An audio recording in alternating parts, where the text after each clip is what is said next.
أهلا بيكم في مذيع بودكاست.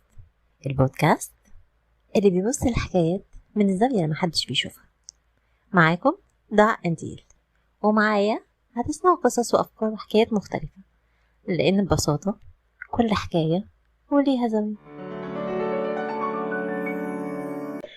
مصر بقت فيها أعلى نسبة طلاق، تمام؟ الست بعد الانفصال بتتوقع جدا على نفسها، كمان بتشيل لو في أولادها بتشيلهم الحمل الانفصال لأن هي مش عارفة تكمل حياتها، فبتبدأ تحسسهم أو تحسس نفسها إن هم عائق في حياتها، وده بيعمل لها نوع من عدم التوازن في كل حاجة. ولما الأولاد بيكبروا شوية يبقى عندها تعلق مش طبيعي بيهم، بحيث إن هم لو حاولوا يشوفوا حياتهم يسافروا يتجوزوا تبقى في نوع من أنواع إن هي بتلومهم كتير على أنا ضيعت حياتي ومستقبلي وعيشتي كلها عليكم، وفي الآخر كل واحد فيكم شاف حياته. كتير جدا بنشوف الأمثلة دي قدامنا. بصي، هو للأسف يعني احنا يمكن عندنا نظرة المجتمع شوية في الطلاق بتبقى فيها ظلم شوية للست، ظلم كتير، بس يمكن يعني هي اتغيرت شوية عن زمان. وانا دايما بقول ان مهم قوي ان الست سواء هي كانت بتشتغل او ما بتشتغلش ان هي دايما يبقى ليها حياة خاصة. بالظبط. لازم يبقى ليها يعني الجزء الخاص بيها. ما ينفعش حتى لو هي متجوزة، على فكرة ما ينفعش ان هي تبقى محور حياتها هو جوزها واولادها. لا، لازم تدي نفسها وقت ليها، لازم مساحتها الشخصية. بالظبط. حتى لو هي بتستغل مساحتها دي ان هي تقعد لوحدها تشرب القهوة بتاعتها، ان هي تبقى قاعدة شوية كده في الهواء الطلق، لازم يبقى ليها الوقت الخاص بتاعها اللي هو المي تايم اللي احنا بنقوله دلوقتي. ده مهم جدا على فكرة للست، وفي اي سن مهم، لان الست لما بتبقى محور حياتها بالراجل بس او حتى باولادها بس بعد الطلاق، دي بتبقى مشكلة كبيرة جدا، لان هي فعلا زي ما بتقولي بيبقى فيه بعد كده تعلق مرضي. وده مش صح، لان هي سنة الحياة ان هم هيكبروا وهم هيتجوزوا وهم هيبقوا ليهم حياتهم. فلازم كل ست تتعلم ازاي هي يبقى ليها حياة متوازية مع حياتها ال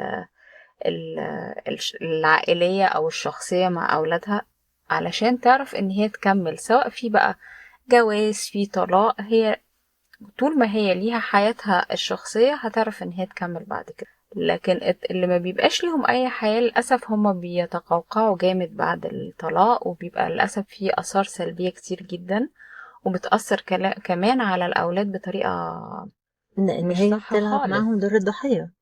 أنا ضحيت بحياتي، أنا ضحيت بمستقبلي، أنا ضحيت بعمري، وهم زي ما انتي ما قلتي هم ملهمش ذنب، هو ده دورها الطبيعي. هما ملهمش ذنب. وأنا دايما بقول يعني في حالات الطلاق مش معنى ان اتنين اتطلقوا ان هما يعني هما فشلوا كزوجين، لكن مش معنى كده ان احنا نظلم الاولاد. ما هو ممكن يبقوا اب وام ناجحين جدا، ممكن ان احنا نحافظ على العلاقة بطريقة متحضرة جدا عشان نطلع في الاخر اولاد اسوياء ناضجين وواعيين لكل حاجة حواليهم. يعني المفروض ان الدنيا اختلفت جدا عن زمان. عند يمكن ناس وناس، مش عند كل وملهاش علاقة بالمستوى الاجتماعي على فكرة.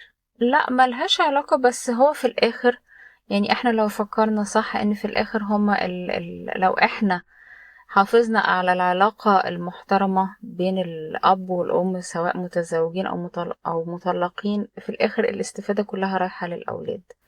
ولو احنا يعني كان في مشاكل وحاولنا ان احنا نشد الأولاد لطرف من الطرف الآخر، برضو اللي هيتضروا الأولاد. بس هو احنا للأسف ده لازم بيحصل، نفكر عدم بشكل وعي. مختلف. أكيد هو عدم وعي. طيب الحالات دي يا رانيا لو جاتلك انتي بتتعاملي معاها ازاي؟ يعني واحدة جاتلك اتطلقت، حياتها وقفت، حاسة ان هي ضحية، بدأت تستغل أولادها، مش استغلال سيء من وجهة نظرها، لكن هو الطبيعي ان هي بدأت تستغلهم استغلال سيء، مش عايزاهم يكبروا، مش عايزاهم يسافروا، مش عايزاهم يشتغلوا، تعلق مرضي مش طبيعي. لو جاتلك حالة زي كده، واكيد جاتلك حالات من دي، انتي بتوجهيها ازاي، بتتعاملي معاها ازاي، وخصوصا ان اعتقد ان مشاعرها تبقى مرتبكة شوية او متلخبطة، يعني ما بين ان هي احساس ان هي ضحية، احساس ان هي عدم ثقة بالنفس، احساس ان هي فاشلة في حياتها، عدم امان، حاجات كتيرة قوي. دي بقى مشاعر متلخبطة، في كركبة في المشاعر. انتي هنا بتشتغلي بقى على اي حاجة بالظبط فيهم؟ بصي، هو لازم طبعا الاول ان انا بشتغل على مشاعرها هي، مهم. يعني قبل ما اشتغل على المشاعر اللي بتخص علاقتها باولادها، انا لازم الاول يعني اتعامل مع المشاعر اللي جواها هي، طب لو علشان هي هي مش عارفة الاول. تحدد لك الشعور؟ ما هي ممكن بتحكي لي ايه اللي هي حاسه بيه، مهم. وبنساعد بعض ان احنا نوصل للشعور. طبعا انا بشتغل على كل شعور لوحده.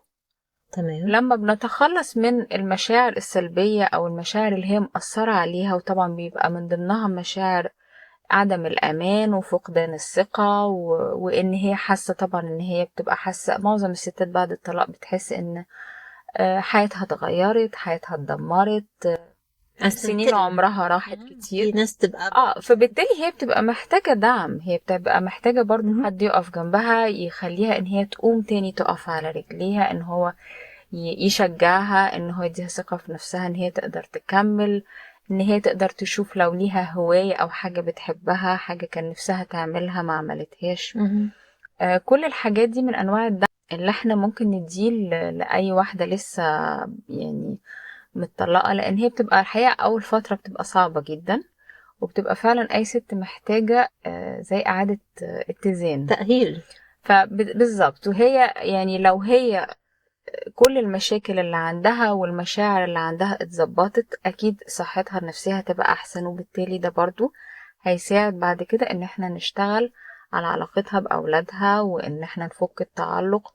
وكل ما هي كانت يعني من جواها مرتاحة وفي سلام داخلي وحابة نفسها، كل ما ده على فكرة هيفرق جدا في علاقتها وفي تعلقها باولادها. طيب خليني بقى أدخل في موضوع تاني، الغيرة.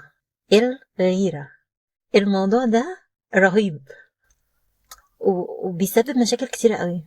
يعني ان انا غير من واحدة، ان انا غير من شخص معين، سواء كان ناجح في حياته، ناجح في شغله، ناجح في حتى اهتمامه بنفسه. انت عارفة ان الغيرة دي ملهاش يعني اساس. انا ممكن اكون بغير منك عشان ضحكتك احلى من ضحكتي عشان بس تبقي عارفة. اكيد.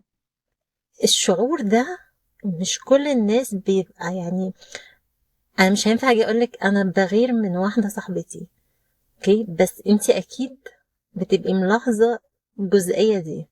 فلو جاتلك واحدة عندها مشاعر متلخبطة من ضمنهم مشاعر الغيرة، ايه هتتعاملي معاها ازاي؟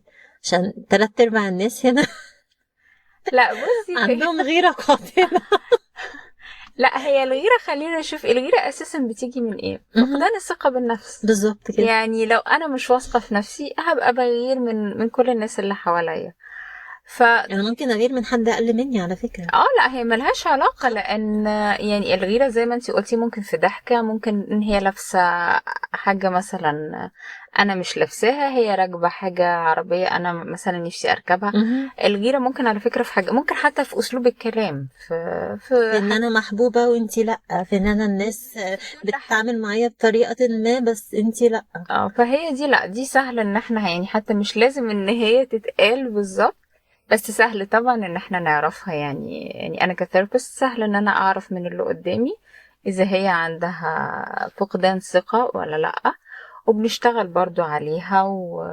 يعني دي برضو من الحاجات اللي طبعا ممكن ان احنا بتقنية ال EFT ان احنا طبعا بنشتغل عليها. طيب دي حاجة حلوة جدا. انا اعتقد بعد الحلقة دي دعوة عامة للناس الغيورين، لو سمحتوا الموضوع سهل، هندعم ثقتنا بنفسنا، اكيد. هنكون أحسن، الحياة هتبقى سلسة أكتر، هنتعامل مع بعض بطريقة ألطف، الحياة هتبقى بسيطة. اكيد. طب بصي، هو اكيد اي شعور سلبي جوانا كل ما احنا اشتغلنا عليه وكل ما احنا اتخلصنا منه، اكيد ده هيفرق في حياتنا كتير. مهما على فكرة مهما كان احنا شايفينه حاجة صغيرة، بس هو هيفرق معانا ان احنا حاسين براحة نفسية من جوانا، لأن الإنسان لو مش من جواه مرتاح أكيد عدم الراحة الداخلية دي هتأثر على كل اللي حواليه، هتأثر في تعاملاته مع كل الناس، سواء مراته سواء أصحابه سواء ولاده سواء قرايبه، يعني في كل العلاقات. كل ما احنا تعبانين من جوه ده هيخلينا ان احنا مش هنبقى ناجحين في اي حاجة، وهيبقى فيه معوقات كتيرة قوي في حياتنا. والعكس صحيح، لو انا مرتاح نفسيا وعندي سلام داخلي اكيد كل حاجة في حياتي هبقى شايفها بشكل مختلف، هبقى حابب نفسي، هبقى بصحى الصبح مبسوط. ففي الاخر يعني السلامة، الصحة النفسية دي اهم حاجة. رانيا، انت عارفة لو انا متعصبة شكلي بيبقى وحش قوي، اكيد. ولو انا مبسوطة بحس ان انا لا، شكلي حلو، عينيا بتضحك، شعري مش بيتساقط. على فكرة دي حاجة كويسة. على فكرة هو مهم قوي ان على فكرة احنا من جوانا لو انتي صاحية ما عندكيش مشاعر سلبية هتصحي مبسوطة، مهم. هتصحي بتضحكي. ولما الواحد بيمشي في الشارع بيضحك على فكرة، الضحك على فكرة معدي. جدا. انتي بتلاقي الناس كلها لما حد بيضحك بتلاقي غصب عنك انتي بتبصيله وبتضحكي. على فكرة انا بعمل كده، انا كل ما اقابل حد صباح الخير واضحك له. عارفة اللي هو من باب يعني صدقة، ان انا بضحك لك. فلو انت عندك مشكلة ما ولقيت حد بيبتسم لك، فيعني على الاقل بساهم ان انا بكسر جزء صغير من حزنه مثلا، من زعله، من تفكيره. ده حقيقي. يعني اضحك الدنيا تضحك لك بالظبط. باختصار. بالظبط والله بتفرق قوي ان احنا نصحى الصبح كده مبسوطين ومرتاحين، نبتدي يومنا بضحكة حلوة،